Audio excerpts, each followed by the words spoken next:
Assalamualaikum warahmatullahi wabarakatuh. Perkenalkan, nama saya Raka Wijaya. Saya dari kelas 1B Teknik Informatika.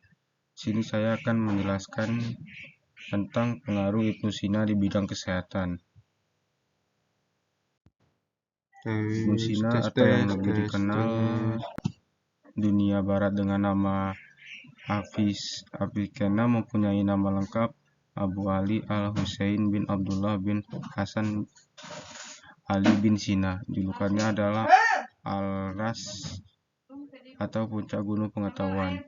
Menurut Ibnu Sina, kalikan Al-Kifti dan Baihaqi, Ibnu Sina lahir pada bulan Safar 370 Hijriah atau Agustus 980 Masehi di desa Afsana, Bukhara, Afghanistan.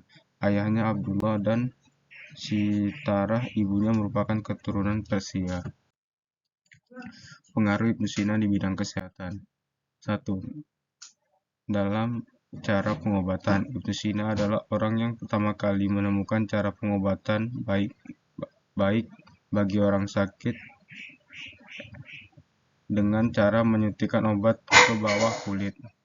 2. Dalam kedokteran makanan dan penyakit perut, Ibnu Sina menjelaskan tentang penyakit menular antrak yang dalam bahasa Arab disebut al-humah, al-fasisiyah, dan cara pengobatannya, dan juga menjelaskan tentang tuberkulosa paru-paru dan penularannya melalui air dan darah.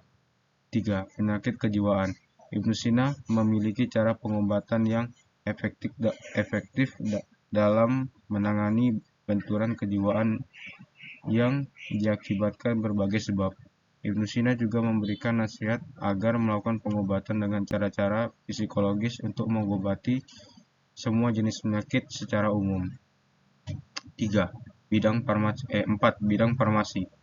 Ibnu Sina menemukan dan menulis sebanyak 760 jenis obat-obatan.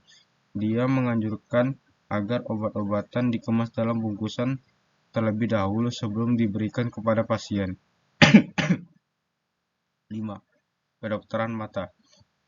Buku Al-Qanun karangan Ibnu Sina merupakan buku pertama yang menjelaskan tentang anatomi susunan urat yang menggerakkan mata dan kelenjar air mata. Ibnu Sina mempelajari pengobatan pada gangguan saluran air mata dengan memasukkan alat yang diberi antiseptik.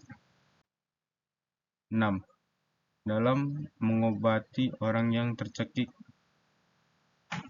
kerongkongannya, Ibnu Sina membuat penemuan dari pipa udara yang terbuat dari emas dan perak, kemudian dimasukkan ke dalam mulut dan diteruskan ke kerongkongan untuk mengobati orang yang tercekik dan sulit bernapas.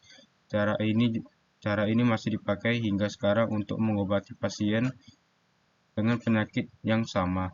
Alat tersebut juga digunakan dokter anestesia sekarang untuk memasukkan gas bius dan oksigen ke dada pasien. Akan tetapi alatnya dibuat dari karet dan plastik. 7. Pengobatan tumor. Ibnu Sina berhasil melakukan diagnosa pada tumor kanker, dan dia adalah orang yang pertama kali menemukan adanya tumor otak. 4. Metode pembisuan. Ibnu Sina merupakan dokter yang pertama kali menggunakan alat bius dalam melakukan pembedahan dengan memanfaatkan obat-obat herbal. 9. Pengukuran denyut nadi dan analisa kedokteran. Ibnu Sina sangat memperhatikan denyut nadi dan menjadikan sebagai ukuran untuk mendiagnosa berbagai penyakit.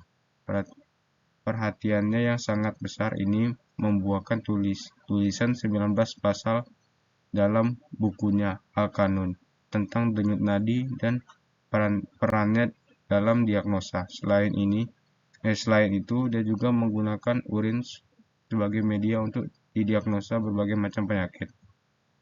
10. Penyakit saraf. Ibnu Sina menjelaskan tentang keadaan yang terjadi pada orang yang mengidap penyakit saraf. Dia membedakan antara kelumpuhan saraf wajah yang disebabkan oleh pengaruh otak dan yang disebabkan oleh pengaruh anggota badan tersebut. Dia juga menjelaskan tentang tidak berfungsi otak akibat penumpukan darah di dalamnya. 11. Dalam mengobati penyakit dalam, Ibnu Sina dapat membedakan antara mulas pada ginjal dan mulas pada lambung. Dia juga mampu membedakan antara peradangan paru-paru dengan peradangan pada selaput otak. Dia adalah orang yang pertama kali mendiagnosa secara akurat antara peradangan pada paru-paru dan pembengkakan pada hati. Selain itu, dia juga pertama kali berhasil mengobati kram pada perut yang disebabkan faktor psikologis.